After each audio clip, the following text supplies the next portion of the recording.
नमस्कार दोस्तों, मध्यकालीन भारतीय इतिहास की इस नोट्स सीरीज में आज हम बात करेंगे गुलाम वंश के शासक अलाउद्दीन मसूद शाह के बारे में तथा साथ ही इससे संबंधित सभी इंपॉर्टेंट फैक्ट्स एवं जीके क्वेश्चन पर भी डिस्कस करेंगे जो आपकी आगामी प्रतियोगी परीक्षाओं के लिए काफ़ी यूजफुल रहेंगे। तो चलिए शुरू करते हैं अपने टॉपिक को। आज हम बात करेंगे अलाउद्दीन मसूद शाह के बारे में। और अलाउद्दीन मसूद शाह गुलाम वंश का 7वां शासक था। कौन सा शासक था? 7वें नंबर का शासक था। जैसा कि हमने बताया है, गुलाम वंश में टोटल 11 शासक हुए थे, ये 7वें नंबर के शासक है। ठीक है, बात करें इसके शासनकाल की तो अलाउद्दीन मसूद शाह का शासनकाल रहा दिल्ली सल्तनत पर सुल्तान के रूप में 1242 से लेकर 1246 ईस्वी के मध्य। ठीक है, इसने 4 साल दिल्ली सल्तनत पर सुल्तान के रूप में शासन किया था और इसके पिता का नाम था रुकनुद्दीन फिरोज शाह। ठीक है, ये भी बात आपको याद रखनी है। रुकनुद्दीन फिरोज शाह का ये बेटा था और ये दिल्ली का सुल्तान बना था 7वें नंबर का। ठीक है, इसके शासनकाल में शासन की जो वास्तविक शक्तियाँ थी वो अमीरों के क्या थी? पास थी। ये बात याद रखना है। और अमीरों ने प्रशासन के महत्वपूर्ण जो पद थे उन पर स्वयं को ही नियुक्त कर लिया था। जैसे हम कह सकते हैं कि जो नायब का पद था जिसे मुइजुद्दीन बहराम शाह के शासनकाल में बनाया गया था, उस पद पर कुतुबुद्दीन हसन गौरी को नियुक्त किया गया। वजीर के पद पर मुइजबुद्दीन मोहम्मद ऐवाज को ही नियुक्त किया गया। यही वजीर के पद पर बना रहा था। लेकिन होता क्या है कि जो मोहम्मद ऐवाज वजीर होता है, ये क्या करता है कि कुछ समय के बाद में ये स्वतंत्र आचरण करने लग जाता है। ठीक है, कि ना तो किसी की मानता है ना ही किसी की सुनता है, अपने मन में आए जो कार्य करना, इस प्रकार हम कह सकते हैं स्वतंत्र आचरण करने लग जाता है। इस कारण इसके क्या करवा दी जाती है? हत्या करवा दी जाती है और इसके स्थान पर अबू बकर को नया वजीर बनाया जाता है। तो याद रखना है कि जुनैदी के जगह पर मुइजबुद्दीन मोहम्मद ऐवाज को रजिया सुल्तान ने क्या बनाया था? वजीर बनाया था। ठीक है, फिर रजिया के काल में ये वजीर के पद पर रहा, मुइजुद्दीन बहराम शाह के शासनकाल में वजीर के पद पर रहा और हम कह सकते हैं अलाउद्दीन मसूद शाह के शासनकाल में भी कुछ समय तक ये वजीर के पद पर रहा था। लेकिन स्वतंत्र आचरण करने के कारण मसूद शाह के शासनकाल में इसकी हत्या करवा दी जाती है और इसके स्थान पर नया वजीर बनाया जाता है जिसका नाम होता है अबू बकर। ये बात याद रखनी है, इंपॉर्टेंट है यहाँ पर। ठीक है, और हम कह सकते हैं अमीर हाजिब, दरबारी शिष्टाचार का जो पद होता है अमीर हाजिब, ये पद दिया गया बलबन को और ये हांसी का इक़्तिदार भी था। ये बात याद रखना इंपॉर्टेंट है। बलबन कहाँ का इक़्तिदार था? अलाउद्दीन मसूद शाह के काल में ये हांसी का इक़्तिदार था। ठीक है, इंपॉर्टेंट है।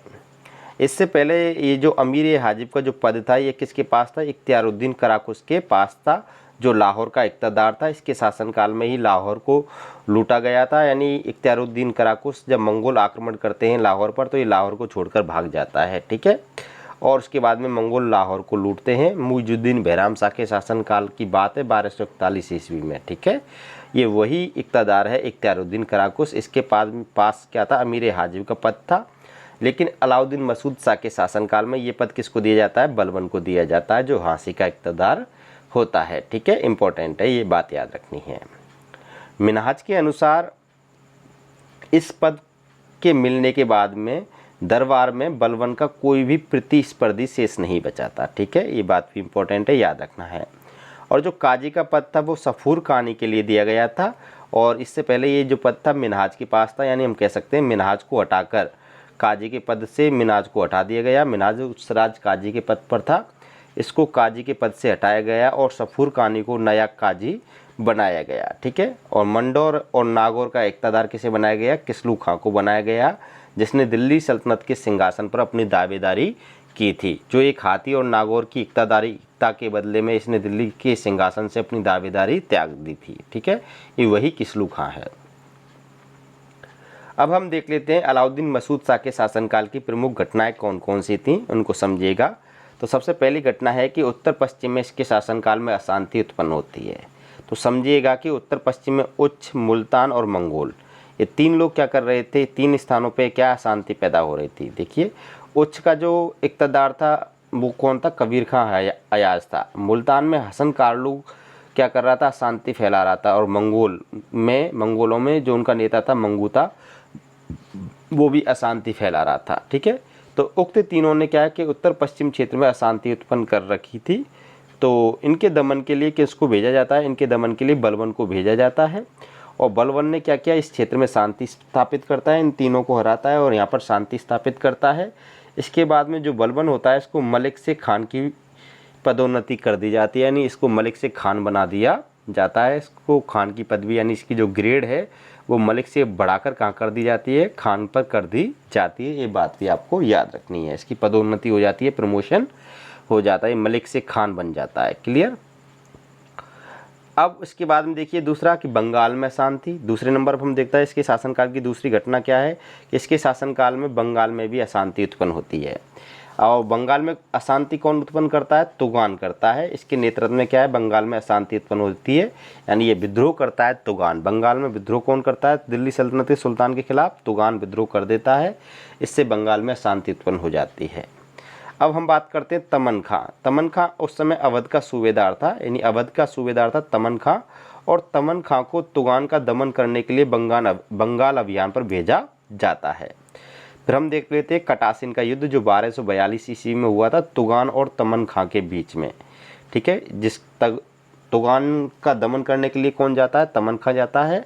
और तुगान और तमन खां के मध्य में कौन सा युद्ध होता है, कटासिन का युद्ध होता है 1242 ईस्वी में। ठीक है, लेकिन इस युद्ध में क्या हो जाता है, समझौता हो जाता है। ये युद्ध संधि के द्वारा समाप्त होता है। ठीक है, और ये संधि कौन करवाता है, मिनास-उस-सिराज करवाता है। ठीक है, तो मिनास-उस-सिराज की बात समझिएगा कि इसकी मध्यस्थता से दोनों में क्या हो जाता है, समझौता हो जाता है, जिसके अंतर्गत तुगान को तो क्या है, अवध का सूबेदार बना दिया जाता है और तमन खां को लखनौती यानी बंगाल का सूबेदार बनाया जाता है। ठीक है, ये बात क्लियर हो गई। तो बंगाल में शांति स्थापित हो गई।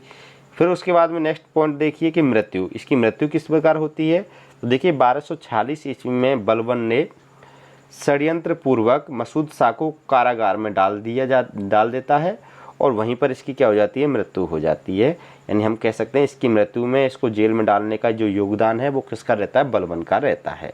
ठीक है, अब इससे संबंधित कुछ अन्य महत्वपूर्ण प्रश्न हैं जो एग्जाम्स में पूछे गए हैं, उनको भी याद रखिएगा। कि पहला क्वेश्चन है कि किसके सिक्कों पर बगदाद के अंतिम खलीफा अल मुस्तसिम का नाम सर्वप्रथम अंकित किया गया है, तो इसका सही आंसर है अलाउद्दीन मसूद शाह के सिक्कों पर। नेक्स्ट अगला क्वेश्चन है कि किसके शासनकाल में बलबन का राजनीतिक प्रभुत्व आरंभ हुआ था, तो इसका सही आंसर है अलाउद्दीन मसूद शाह के शासनकाल में बलबन का राजनीतिक प्रभुत्व आरंभ हुआ था।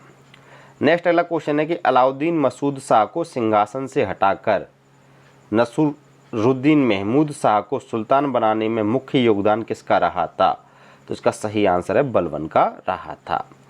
ये थे दोस्तों अलाउद्दीन मसूद शाह से जुड़े सभी इंपॉर्टेंट फैक्ट्स एवं क्वेश्चंस। वीडियो पसंद आए तो वीडियो को लाइक करिएगा, शेयर करिएगा। आप हमारे चैनल पर नए हो तो चैनल को सब्सक्राइब करिएगा और कमेंट में अपना फीडबैक अवश्य दीजिएगा। फिर मिलेंगे नेक्स्ट अगली वीडियो में, तब तक के लिए अलविदा, बाय बाय।